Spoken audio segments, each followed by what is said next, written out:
Operation کی باتیں کی جا رہی ہیں، آپ کو لگتا ہے کہ اس سے چیزیں بہتری کی طرف آئیں گی؟ جو تھوڑی بہت خلا رہ گئی تھی وہ بھی پر ہو جائے گی؟ آپ نے بالکل درست کہا کہ رد الفساد جو دہشت گردی کے خلاف آپریشن ہیں اس میں جو کمی تھی اس کو پورا کرے گا۔ میں نے پہلے بھی عرض کیا تھا کہ ہم نے یہ لڑائی شروع کی تھی، شہروں سے القاعدہ کے فائٹرز ختم کیے، پھر ہم نے فاٹا کی ایجنسیوں کو کلیئر کیا، سوات کو کلیئر کیا، پھر ہم نے نارتھ وزیرستان کو کلیئر کیا، کراچی میں امن لائے، بلوچستان میں امن لائے، لیکن یہ دہشت گردی کا جو جن ہے یہ بڑا مضبوط تھا، اس کی جڑیں پھیلی ہوئی ہیں۔ تو رد الفساد کے ذریعے اب ہو یہ رہا ہے کہ پورے ملک میں انٹیلیجنس حاصل کر کے اور جو مقامی کور ہیڈ کوارٹرز ہیں وہ اس کو گائیڈ کریں گی۔ میری کل چند ایک دوستوں سے ملتان میں، بہاولپور میں بات ہوئی، وہ بڑی گہرائی میں جا کر دیکھیں گے کہ کہاں کہاں پنجاب میں دہشت گردی کی جڑیں ہیں، اور پھر پولیس رینجرز مل کر وہاں پر آپریشنز کریں گی۔ اس سے ہوگا یہ کہ جو بالکل سلیپر سیل یا جہاں سے ان کو مدد ملتی تھی وہ ختم ہو جائے گی۔ گو کہ ایک آدھا اس میں مسئلہ ہے، کئی لوگ کہتے ہیں جناب پنجاب میں تو دہشت گردی کی جڑیں جو ہیں وہ مقامی سیاستدانوں سے ملتی ہیں، تو کیا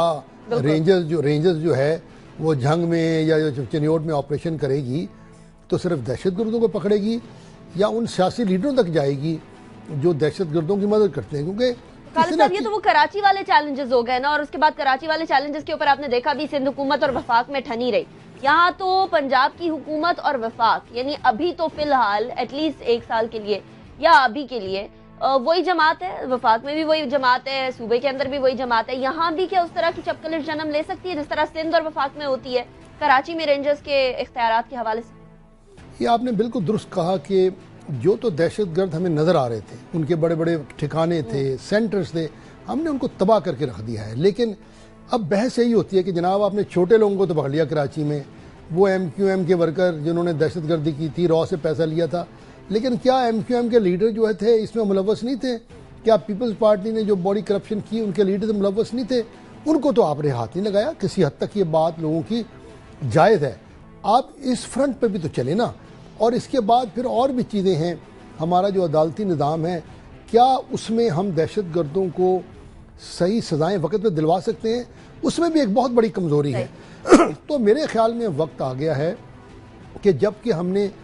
اپنی زمین کو دہشت گردوں سے بڑی حد تک صاف کر لیا ہے۔ دیکھیں میں بار بار کہتا ہوں، آپ مقابلہ کریں پاکستان کا افغانستان سے، عراق سے، سیریا سے، لیبیا سے اور کئی اسلامی ملکوں سے، جس کامیابی کے ساتھ آپ نے دہشت گردی کی جنگ جیتنے کی طرف بڑھ رہے ہیں وہ اور بڑے کم ملکوں میں ہوئے۔ اور یاد رکھیے گا یہ ہم نے بڑے کم پیسوں سے، وہ کہ بہت بڑی قربانی کے ساتھ یہ فتح ہم حاصل کرنے جا رہے ہیں۔ لیکن کئی لوگ کہتے ہیں جناب اگر آپ نے ذہن تبدیل نہیں کیے، حالات تبدیل نہیں کی، گورننس ٹھیک نہیں کی، تو لوگ مجبوری سے دوبارہ واپس انہی لوگوں کے پاس جائیں گے۔ افغانستان میں ایک وجہ کہ لوگ طالبان کے خلاف نہیں ہیں اور بہت بڑا حصہ افغانستان کا طالبان میں کنٹرول میں ہے کہ وہ شام کے وقت اپنے مقامی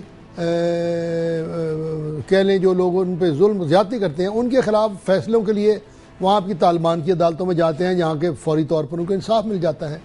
تو اب وقت آ گیا ہے کہ ہم سیاسی مساحلت سے بالا تر ہو کر ملک میں نہ صرف دہشت گردی کو ختم کریں بلکہ اس سوچ کو ختم کریں۔ مصلحت ہی تو ہمیشہ آڑے آ جاتی ہے، معذرت کے ساتھ۔ نیشنل ایکشن پلان کے اندر یہ ذہنی تبدیلی، نیشنل ایکشن پلان کے اندر موجود ہیٹ کے حوالے سے جتنے بھی جو شک تھی، 20 شکوں کے اندر سے آج کتنی شکیں امپلیمنٹ ہو گئیں؟ آرمی پبلک سکول کا سانحہ ہوا، تمام سیاسی جماعتیں مل کر بیٹھی، قوم یہ سوچ رہی تھی کہ اب تو کوئی کمپرومائز نہیں کیا جائے گا، لیکن کچھ عرصے بعد پھر نیشنل ایکشن پلان کے بارے میں جنرل راحیل شریف کو ہی کہنا پڑتا تھا کہ سیاسی طرف سے کچھ کوتاہیاں یا حکومتوں کی طرف سے کچھ نہ کچھ لوپ ہولز چھوڑے جا رہے ہیں۔ تو آپ لوپ ہولز چھوڑیں گے، ایک بار پھر کوئی سانحہ ہوگا، اس کے بعد پھر عزم دہرائیں گے، ایسا کب تک چلتا رہے گا؟ راحیل شریف کی جب تعریف کرتے ہیں، آرمی کے آپریشن کی جب تعریف کرتے ہیں، تو پھر وہ ساتھ یہ بھی کہتے ہیں کہ جناب اگر آپ آ ہی گئے ہیں تو اس کام کو پورا کریں، کیوں نہیں آپ ان لوگوں تک پہنچ رہے جو ان دہشت گردوں کی امداد کر رہے ہیں؟ جیسے میں بار بار کہتا ہوں، لیکن یہ فوج کا کام یا رینجرز کا کام ہے نہیں، یہ دراصل سیاسی جو قیادت ہے اس کی ذمہ داری ہے، یہ ہمارے مذہبی لیڈروں کی ذمہ داری ہے، ہمارے علماء کی، ہمارے جو انٹلیکچوئلز ہیں ان کی ذمہ داری ہے۔ میں سمجھتا ہوں پہلے کی نسبت حالات بہت بدلی ہوئے ہیں، میں خود حکومت میں رہا ہوں اور مجھے یاد ہے 2001 میں ہمیں کتنی مزاحمت کا سامنا کرنا پڑتا تھا، اس کی نسبت ایک ذہنی تبدیلی آئی ہے۔ آج پاکستان کا کوئی آدمی بھی، خواہ طالبان ہو، کسی نام سے دہشت گردی ہو، خواہ وہ جماعتیں ہمارے دشمن ملکوں کے خلاف ہوں، کوئی آدمی ابھی کسی دہشت گردی کی یا دہشت گردی کرنے والی جماعت کی اس وقت حمایت نہیں کر رہا، نہ حکومت کر رہی۔ یہ ایک بہت بڑی تبدیلی آئی ہے۔ اسی طرح ہمارے میڈیا میں بھی میں سمجھتا ہوں بڑی تبدیلی آئی ہے، لیکن ہماری ابھی یہ سیاسی سوچ میں تبدیلی کی ضرورت ہے کہ ہم وہ راہیں بند کریں جہاں سے شدت پسندی کی سوچ پروان چڑھتی تھی، اور معاشرے میں گورننس کا نظام ایک ایسا قائم کریں جہاں پر کسی آدمی کو انصاف کے لیے دہشت گرد یا کسی اور تنظیم کے پاس نہ جانا پڑے، حکومت لوگوں کو انصاف مہیا کرے۔ یہ ایک بڑا چیلنج ہے، لیکن میں سمجھتا ہوں کہ جو دہشت گردی کے خلاف کامیابی ہے اور جس طرح مرحلہ وار ہم جا رہے ہیں اس سے ہمیں ہمت آنی چاہیے۔ اور دوسری بات جو میں دیکھتا ہوں، جب کبھی دہشت گردی کا واقعہ ہوتا ہے، میں وہاں کی مقامی انتظامیہ، پولیس کو، جو لوکل چوکیدار ہیں، آپ دیکھیں لوگ اس وقت دہشت گردی کے خلاف اپنے سینے سامنے لا کے لڑ رہے ہیں۔ آپ کے سینئر پولیس آفسر شہید ہو رہے ہیں، آپ کے کانسٹیبل شہید ہو رہے ہیں۔ اس لیے اب